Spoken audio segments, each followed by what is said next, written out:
This is G1 Mac 209. It's going to be a quick tutorial on what I feed my bettas for conditioning.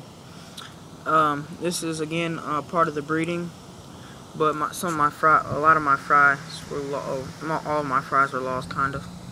But anyway, that's not what I'm here for. To talk about my fry, I'm talking about this video is going to be on how to culture bloodworms. These are actually some I've cultured myself literally in my own backyard. Well, of course, but I've cultured them outside. So here's what you're gonna need.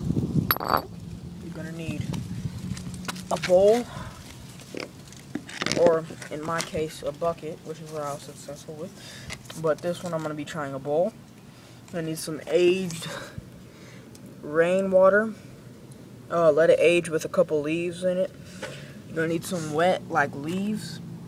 And I'm trying straw this time, some wet leaves and straw. Let that sit in your water while it's aging, but bloodworms shouldn't grow. Then you're gonna need some aquarium gravel. I didn't want to waste any fancy kind, so I just got the plain colored kind. Okay, so anyway, let's get started. Alright, first what you're gonna do is you're gonna take your bowl, and you're going to, wait, not yet. You're gonna take gravel. You're gonna take your gravel and you're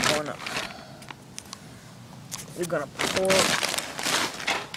some of your gravel in.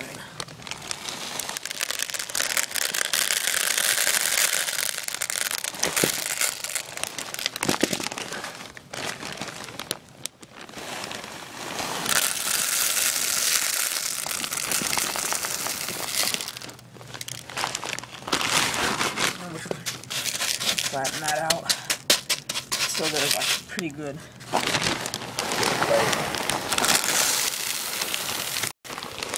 That's probably too much, but this is actually an existing culture, so that has live bloodworms in it right now.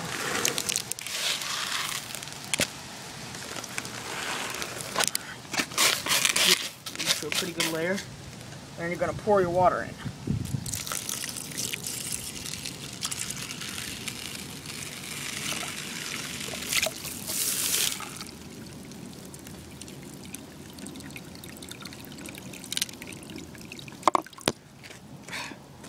Then take your leaves. That's just some off the ground, but then take your leaves and stuff. Dump that in. And you're just gonna like squish it down.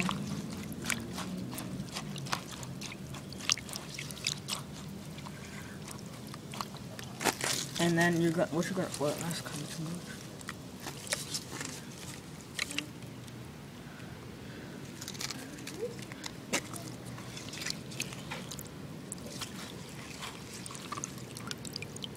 You really don't need a lot for the first time.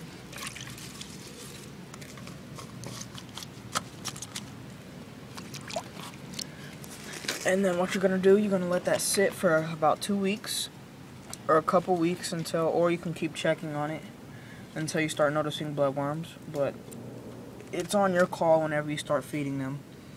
I just let it sit for a couple weeks. And actually, what's interesting about this is this culture got dumped out, but it still had the rocks and leaves in there.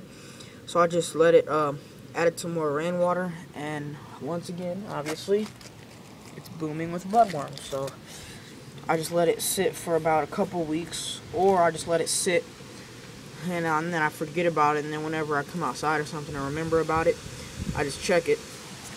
But yeah, I'm gonna let this one sit for a couple weeks, and then I'm gonna show you when there's bloodworms in it. If there's not any bloodworms in it, I don't know, but yeah, so this is kind of how I culture bloodworms. I want to make a separate video on what I culture down in my room, in my fish room, but for now, this is goodbye. Peace.